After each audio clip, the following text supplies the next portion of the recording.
Nuestra edición. La Ilíada fue compuesta en verso. Fue concebida para ser recitada y utiliza por tanto el hexámetro dactílico, un tipo de verso de 6 pies en el que se alteran las sílabas largas y breves de un modo que confiere a la recitación un ritmo característico, ideal para ser acompañado con música. El inicio de una ininterrumpida tradición que ha dado lugar a los cantes de gesta, a los romances de ciego y al rap. Pero han pasado 3000 años. Es tal la distancia temporal, tanta la diferencia de los referentes culturales entre el público que asistía entonces a la recitación y el lector actual de los textos homéricos, que es vano pretender reproducir, siquiera con una mínima aproximación, el efecto que la Ilíada pudo producir en la fecha cercana a su creación. Según afirmó Jorge Luis Borges, una traducción es, de hecho, una nueva obra literaria. En su ensayo, Las versiones homéricas, tras analizar diversas traducciones de los textos homéricos, Borges aventura que quizás la más fiel de las versiones homéricas es la que realizara Samuel Butler, 1835-1902. En los albores del siglo XX, este es el texto que hemos elegido y que Miguel Temprano García ha vertido al castellano. Eduardo Pelegrín Martínez de Pisón, de nombre artístico Calpurnio, se ha encargado de la ilustración de la obra. Completa así el trabajo que, a partir de una perseverante labor de investigación y documentación, inició para la Odisea. Clásicos Liberados 1. 3 textos completan esta edición de la Ilíada. En primer lugar, Troyanas, la tragedia de Eurípides en la adaptación de Alberto Conejero, donde las mujeres son el centro, las víctimas que soportan la destrucción de la ciudad de Troya, de sus hogares y de los lazos familiares. En Otra belleza, apostilla sobre la guerra, Alessandro Barico nos hace ver cómo las mujeres reparan lo que los hombres destruyen en su sed de venganza y se atreven a expresar sus deseos de paz, siendo capaces de imaginar otra belleza. Y por último, Marina Garcés nos habla que en Guerreras, de la guerra que las mujeres hacen por su cuenta para evitar ser víctimas o cuidadoras, de cómo ellas luchan para cambiar la sociedad, para evitar futuras guerras.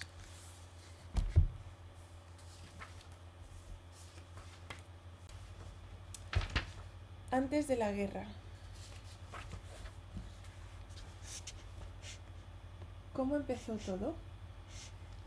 2 son las posibles causas que desencadenaron la guerra de Troya, y las 2 tienen un mismo origen. Zeus, el rey de los dioses del Olimpo. Estaba convencido de que la población humana había crecido excesivamente y de que era preciso reducirla. Pero, además, un oráculo había predicho que la ninfa marina Tetis, de la que Zeus se había enamorado, engendraría un hijo que superaría a su padre. Temiendo ser suplantado, el dios del trueno obligó a Tetis a casarse con el mortal Peleo. Así comenzó todo. Todos los dioses fueron invitados a la boda, todos excepto Eris, la discordia. Muy ofendida, ésta se presentó en el banquete y lanzó sobre la mesa su regalo envenenado, una manzana de oro con la inscripción para la más bella. Inmediatamente las diosas Hera, Atenea y Afrodita intentaron apropiarse de la manzana y comenzaron a discutir. Decidida a dirimir la disputa, Zeus escogió como juez al príncipe troyano Paris, y las diosas le ofrecieron distintos dones para sobornarlo. Hera le ofreció el poder sobre Asia y los confines de Europa, Atenea el arrojo y la victoria militar, y Afrodita el amor de la mujer más bella del mundo, Helena, la esposa de Menelao, el rey de Esparta. Paris eligió el amor, la oferta de Afrodita, sin saber que al final solo obtendría guerra y muerte. Pero el don de Afrodita presentaba 2 problemas.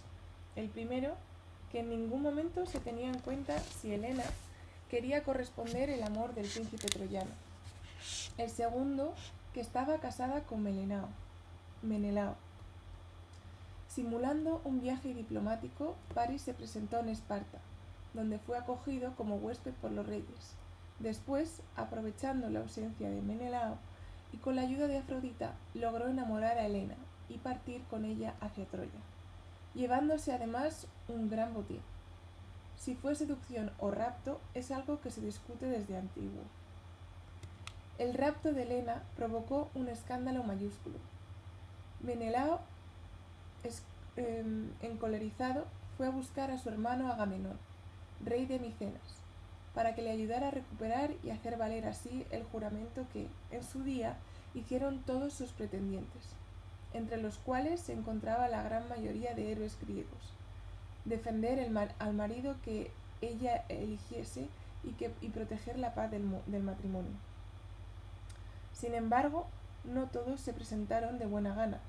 Según cuenta Higino en sus fábulas, para evitar ir a la guerra, Ulises fingió estar completamente loco y empezó a sembrar sus campos con sal en vez de semillas. Sin embargo, fue descubierto por Palamedes, que colocó delante del arado a su hijo Telémaco. Ulises se detuvo en el acto, demostrando así que estaba muy cuerdo. Aunque Aquiles no se hallaba entre los pretendientes, era aún un niño cuando tuvo lugar el matrimonio, Tetis, su divina madre, concedora del fatal destino que aguardaba a su hijo en Troya, quiso protegerlo ocultándolo bajo el aspecto de una muchacha en la corte del rey Licómedes, en la isla de Esciros. Allí estuvo, escondido entre las 7 hijas del rey, y con una de ellas, de Idamia, engendraría a su único hijo, Pirro, que fue conocido más adelante como Neoptólemo. Sin embargo, el disfraz de Aquiles no resistió la astucia de Ulises. Según nos cuenta Ovidio en la Metamorfosis, el hombre itacense escondió unas armas entre los vestidos que mostró a las hijas del rey Licómedes. Todas ellas admiraron las telas y los bordados. Solo Aquiles se fijó en las armas. Fue así como Ulises descubrió al hijo de Tetis bajo su apariencia femenina y lo arrastró a la guerra. Los griegos se reunieron en Áulide, una ciudad portuaria de Beocia, en el norte de Atenas, desde donde partieron navegando hacia Troya. Según la relación de las naves y los continentes griegos que ofrece Homero en el canto 2 de la Ilíada, se llegaron a reunir hasta 120.000 guerreros de toda la geografía griega, repartidos en 1.186 barcos. Sin embargo, los griegos no conocían la localización exacta de Troya. En su primera expedición llegaron hasta Misia, una región cercana al norte de la Tróade, y la arrasaron creyendo que destruían la ciudad de Píramo. Fue una victoria, pero también un fracaso. La expedición no había dado fruto alguno y los griegos volvían de Misia con menos hombres y las manos vacías. La segunda vez que se reunieron en Áulide, los griegos ya se habían procurado un guía para mostrarles el camino: Téléfo, rey de Misia, el cual había sufrido una herida que, según el oráculo, solo podría curar aquel que la hubiera causado, es decir, Aquiles. El rey de los misios llegó a un pacto con los griegos. Le curaría la herida a cambio de que él les mostrara el camino hasta Troya. Y así fue. Sin embargo, un nuevo contratiempo se interpuso en el camino del ejército griego: la diosa de la caza, Artemisa, enfadada con Agamenón por haberse enorgullecido de cazar mejor que ella, castigó su soberbia con vientos desfavorables que impedían a la flota salir del puerto. El adivino Calcante dio con la razón de la desdicha y también con la manera de calmar la cólera de la diosa. Agamenón debió sacrificar a su hija Ifigenia en honor de Artemisa. Este es, sin duda alguna, uno de los episodios más trágicos del ciclo troyano, el conjunto de poemas que narra los acontecimientos de la leyenda de la guerra, magistralmente plasmado por Eurípides en su tragedia Ifigenia en Áulide. La joven princesa es conducida al ara donde será sacrificada, concebida en cambio de que la llevan convencida en cambio de que la llevan al altar para casarse con Aquiles. Finalmente, provistos de un guía y habiendo apaciguado la cólera de la diosa, los griegos consiguieron zarpar con sus más de 1000 naves hacia Troya. Tras una navegación relativamente tranquila, aunque no exacta, de episodios polémicos como el abandono de Filoctetes en la isla de Lemnos por una herida purulenta que no conseguía curar y que desprendía un hedor insoportable, llegaron a la costa troyana, desembarcaron, se apoderaron de ella y enviaron una embajadora a Troya para pedir a Píramo, rey de la ciudad y padre del seductor Paris, que le devolviera a Helena y a todas las riquezas de las que éste se había apoderado. La negativa de Píramo fue el detonante de una guerra que se llevaría por delante a la última gran generación de héroes.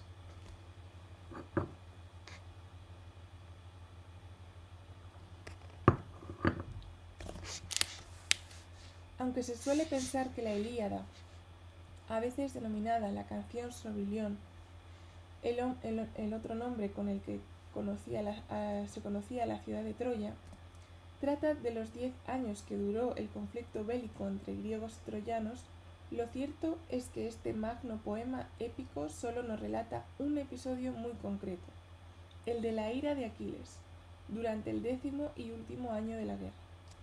Pero, ¿qué pasó durante los 9 años anteriores? ¿Cómo es que la guerra de Troya duró tanto tiempo? La realidad del asedio a la ciudad fue más mundana de lo que se suele pensar. Aparte de saquear las ciudades de la llanura troyana y de matar o esclavizar a sus habitantes, entre ellos a la famosa Briseida, la esclava de Aquiles, que Agamenón tomará por la fuerza al principio de la Ilíada y que jugará un papel fundamental en la acción del poema, poco más sabemos de lo que hicieron griegos y troyanos durante todo este tiempo. El epítome que Proclo nos ofrece a las Ciprias, un poema del ciclo troyano que solo conocemos gracias a este resumen y a los escasos fragmentos conservados, recoge de manera sucinta los hechos principales de los primeros años de la guerra. Tras la embajada fallida para conseguir una resolución pacífica del conflicto, los griegos intentaron tomar la ciudad, pero los muros de Troya resisten. Ante la fortaleza de la ciudad, los griegos cambian de objetivo y se dedican a devastar la región. Toman y saquean Lirneso, Pédaso, Tebas y otras tantas ciudades aledañas, hasta 23, según refiere el mismo Aquiles en el canto 9 de la Ilíada, matando a sus hombres y esclavizando a sus mujeres. Es en Lirneso donde Aquiles hace cautiva a Briseida y en Tebas donde apresan a Criseida. Allí Aquiles matará también al padre y a los 7 hermanos de Andrómaca. Un triste final que la esposa de Héctor recordará a su marido cuando éste se vaya a enfrentar al mejor de los griegos. Aunque las fuentes literarias más antiguas no hacen casi referencia a esta historia, la muerte de Troilo, el hijo menor de Príamo y Hécuba, es sin lugar a duda el episodio más trágico de los primeros años de la guerra. Según una versión del mito mencionado por Plauto en las Báquides y recogida por el primer mitógrafo vaticano, estaba escrito en el destino que Troya nunca cayera a manos de los griegos si Troilo llegaba a cumplir los 20 años de edad. Aquiles, al saberlo, decidió tenderle una emboscada, escondido detrás de una fuente fuera murallas, a la que los troyanos solían acudir a buscar agua, se abalanzó sobre el joven príncipe que, montado a caballo, había salido de la ciudad para acompañar a su hermana Políxena. Troilo intentó escapar, pero Aquiles, el de los pies ligeros, lo alcanzó y le dio muerte con toda la brutalidad que le caracterizaba. Caía así el primero de los talismanes que protegían la ciudad de Troya. Pero 9 años son mucho tiempo.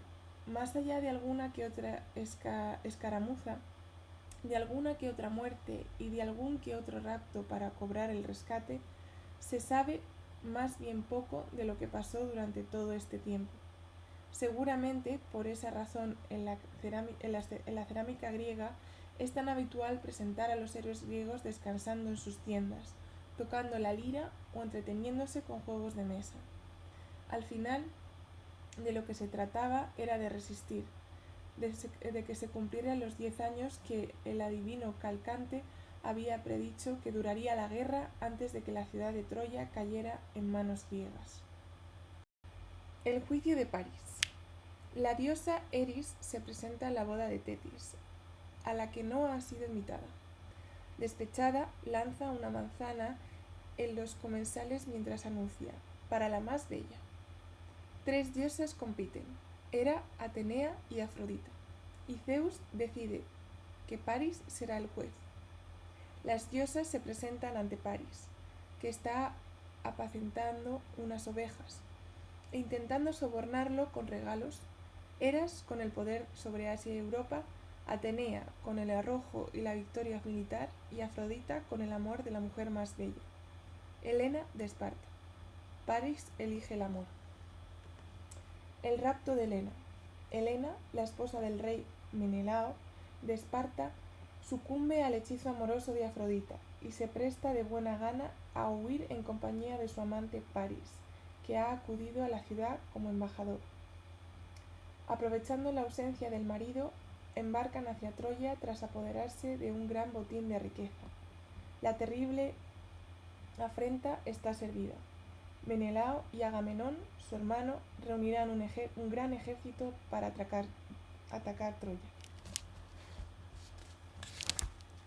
La flota griega.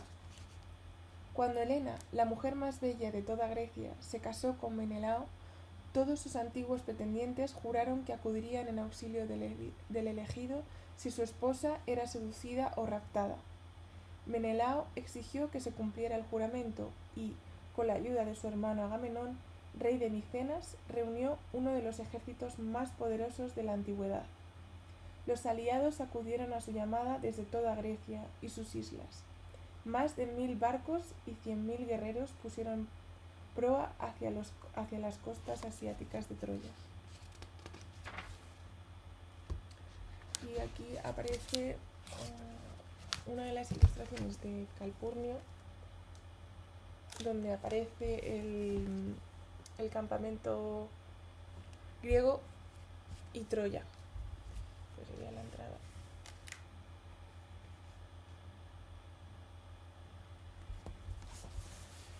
Bueno, y ahora ya empezamos con el primer canto después de esto.